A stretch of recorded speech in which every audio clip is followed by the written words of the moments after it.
So this is going to be another movie review. This one's called Kung Fu Panda 2008.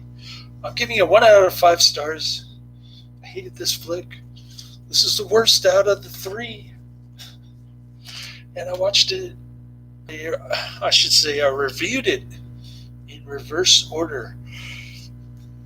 I did Kung Fu Panda 3 first, then I did Kung Fu Panda 2, and now I'm doing Kung Fu Panda. I did it in reverse order. And I think in my last video I said that I watched half of Kung Fu Panda. It was more like 80% of it when I got the Kung Fu Panda disc and started watching that one instead. So, yeah, that's about this panda named Ko. He's working at his goose dad's noodle shop, played by James Hong, and there's some kind of tournament going on to determine the master warrior. So he comes crashing down from the sky in a fireworks cart, and Oogway,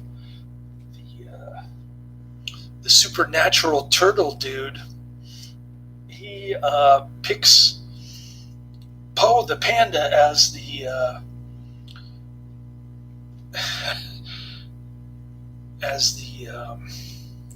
what did I just say? Just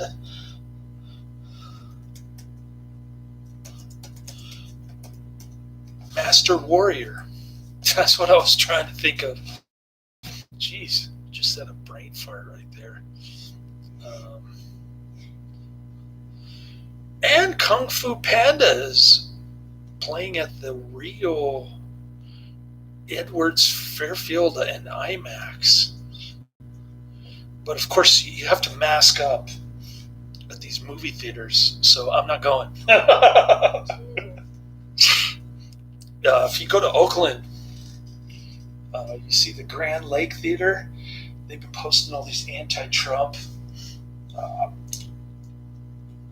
pro-COVID lockdown messages on their marquee. Anti-Republican, stupid left versus right, false dichotomy. And now they're finally open, but they were requiring masks. I wonder how you eat your popcorn while you're wearing your mask. Oh no, I have to have popcorn, no more Coke. Yeah, I could just see the theater attendant running down the aisles to make sure everybody doesn't have their mask pulled down below their nose. That's what they do on airlines nowadays. And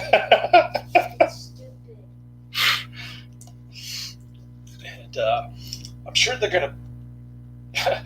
I'm sure the school administrators at his new middle school, the government school, Borrell Middle School, are going to harangue him about wearing a mask when he goes back in the fall. Summertime's coming up, and I got him for 5 days from June 16th through June 20th. 5 days. He's got a piano recital next Sunday. So I'm going to get an extra hour or two on Tuesday. Tuesday is the 15th, the last day of school. He's a free man now. Well, almost. 2 more weeks. And cool. Looking forward to that. I'll be cooking up lots of food here, and he gets to play as many video games as he wants. I'll be watching tons of Netflix and YouTube movies. So my best friend coworker, I don't know if she was in the chat room just now. Maybe she was spying on my channel like my ex-wife's cousin was doing. Remember that? And she thought I was creepy old guy. Anyways, so much for that. I guess I kind of spoiled her friendship off her when I started talking about and gossiping about her.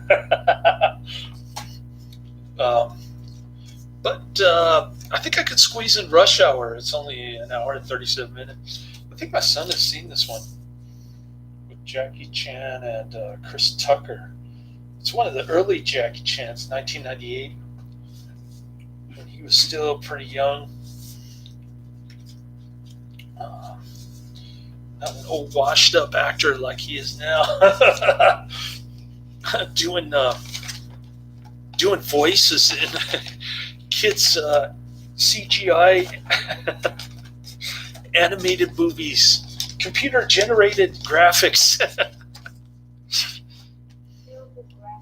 With well, Kung Fu Panda 2 was pretty decent. I think 3 was okay, but the story was lame. I couldn't get into either one of them, and the original Kung Fu Panda was horrible. And ironically, it's rated higher than the other two on IMDb. It gets a ridiculous 7.5 out of 10. Like I said, only 4-year-old kids can enjoy this kind of movie. Really, seriously. Kung Fu Panda. Even when he was 4, he didn't want to watch any of the Kung Fu Pandas. He wasn't interested at all. But he liked the more mature kind of Jackie Chan movies, I guess, without the CGI.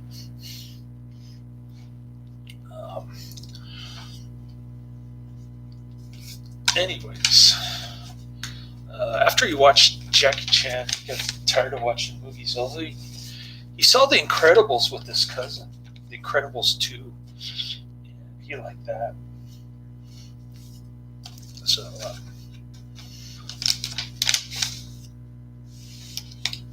getting back to Kung Fu Panda, so the Po character, my best friend, coworker. So so she was in the group Google chat.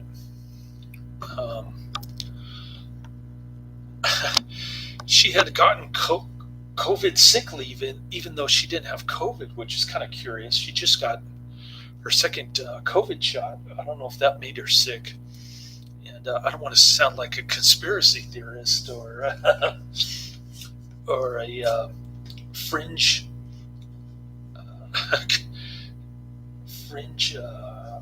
ideologue, but you know how I feel about the COVID shots. I think I've beaten that dead horse a million times.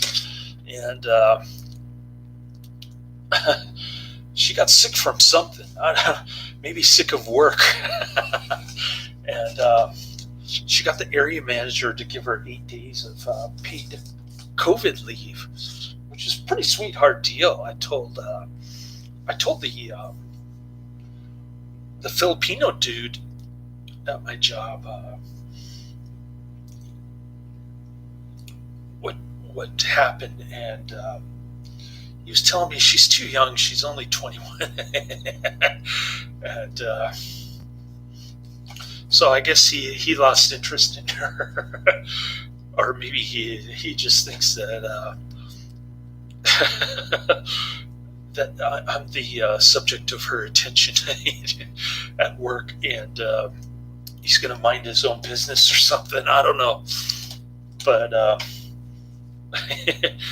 he kind of brushed aside her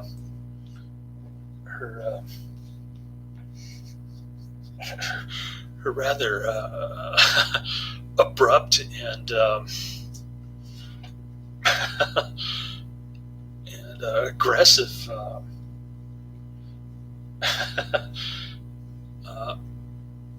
demands on him. He's like, sorry, you're too young. And so that's the end of that. I knew it was going to happen. I could see it coming, but anyways. So she sends a group chat while she's on sick leave, and she goes, she kind of explained her situation there, but not really. I still don't know what she's sick from, and I can only speculate that it was from the COVID shot, just because of my own personal bias. And it may or may not be true, but anyways, enough about her. I think I focused a lot of attention on my last 10 videos or so on her. So I'll let it go. But I was blowing up her phone with text messages, and she wasn't responding. She wasn't responding to my group chat on Google at work either. So I don't know if she started watching my videos and she started listening to what I was saying about her, but maybe her name is Twin on YouTube. Who knows? Anyways, I'll check out the painted bird if Netflix ever gets around to adding it. But the painted bird. Let's see if so it's a black and white war drama film, 2019, which is kind of new, more recent. The Inter-Slavic language.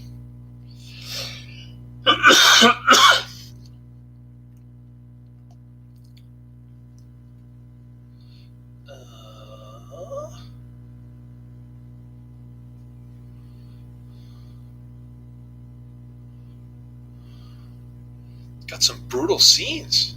Cool. We like brutal scenes.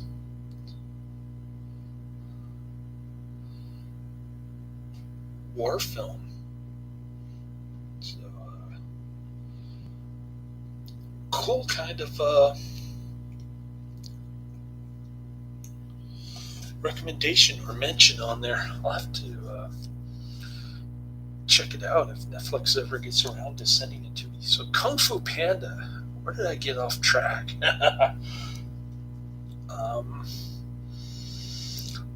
So I think I mentioned in my last video that the way the sensei guy gets reluctantly gets the Kung Fu Panda to become a warrior. Yeah, I just reviewed Kung Fu Panda 2, and I mentioned to you in my last videos. Karate Man is in there chat room. I said Karate Man is a big time Jean-Claude Van Damme fan. And he was in the Kung Fu Panda too. And it's probably the only movie that I know of that has both Jackie Chan and Jean-Claude Van Damme in it. Unless you know of another movie with both of them. You would probably know something like that. But, this movie is horrible. Some cat wanted to be the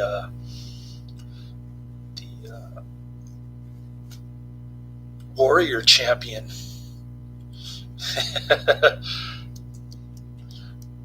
And he had evil intentions, sort of like Darth Vader, I guess. So the Oogway didn't choose him as the warrior champion. The Oogway chose chose the fat, clumsy Kung Fu Panda Po as the warrior champion, and so the sensei tells all the people to evacuate the town. He's going to hold off the cat who escapes from prison. He's being held by Michael Clarke Duncan, the great Michael Clarke Duncan voice, the rhinoceros dude. And so the cat escapes. He starts going after the sensei.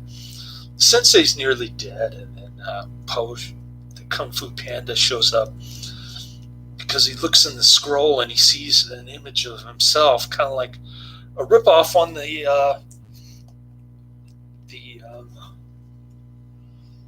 what was that? David Carradine.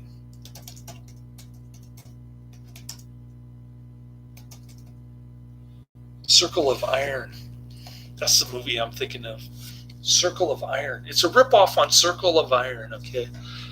But of course, it's the kids' CGI version, so it's awful. My least favorite of the three Kung Fu Pandas. Anyway, I'm going to watch Rush Hour now with Jackie Chan and Chris Tucker. I'll try to get 3 reviews in today. Nice to see you, Karate Man. Oh. POW, The Escape. I think I'll add that one, actually, because I know it's not on Netflix. But thanks for the tip. I got 1 tip from Karate. I'm on a roll. Oh, Cannon Flick. Cool. Cannon Flick with David Carradine. That's like double bonus. Oh, Missing in Action. Cool. We like Chuck Norris films. All right, so it's called POW. The sounds like a Missing in Action ripoff film.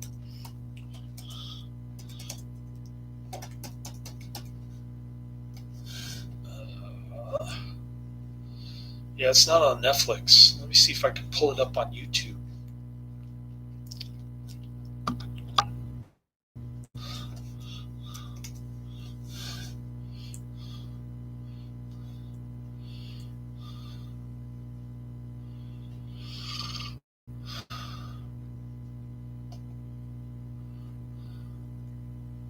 Yeah, of course they would. Canon would rip off their own movie. They made 2 sequels, and David Carradine ripoff.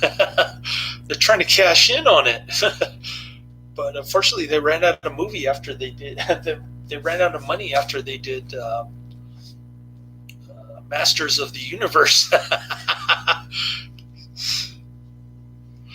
Anyways, POW, The Escape. What were they thinking when they did The Apple? That's a horrible movie. The Apple. I think the producer thought he knew the trends in music, but he didn't know. He didn't know anything.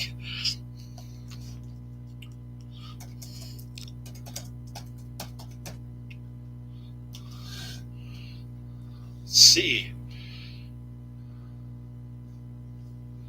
Here it is with English captions. Why? It's an English movie.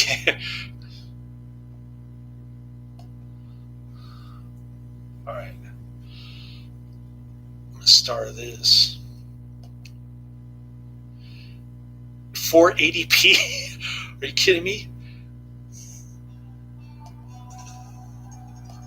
Oh, there's the Canon.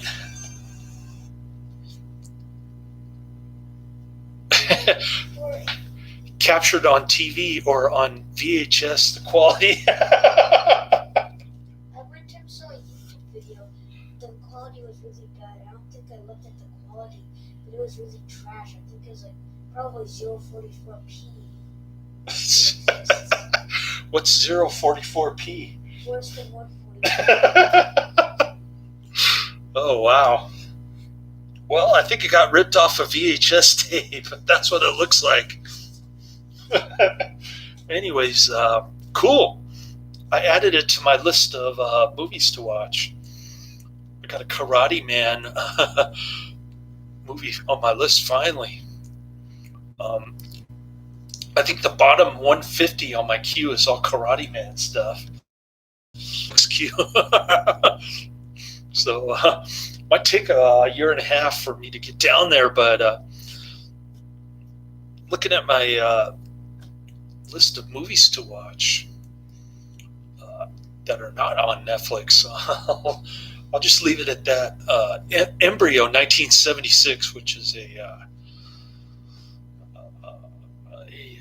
public domain Rock Hudson movie that Adrian mentioned. And then I got Lot and Sodom, 1933 silent movie. Pretty crazy looking. Then I've got Ebola Syndrome, 1996, Wild in the Streets, 1968, Born Wild, aka Young Animals, 1968, and POW, The Escape, 1986. So that's on my to-do list. Oh yeah.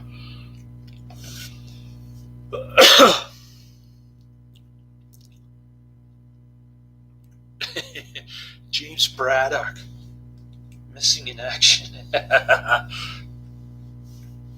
Those films are fun. I love the torture scenes in those. Pretty crazy. And Chuck Norris films are always decent. Unless he played the mullet drug dealer guy. What was that called? The Hitman or something?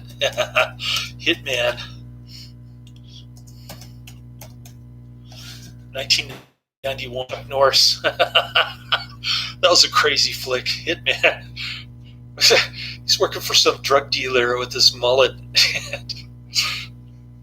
and yeah, I didn't like that one. The Hitman. That was only the Octagon I didn't like either. 1980 Chuck Norris. But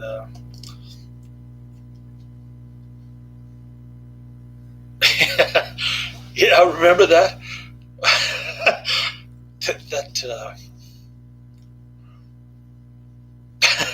Missing in Action 3 was great. I love that General Kwok. That guy was like over the top,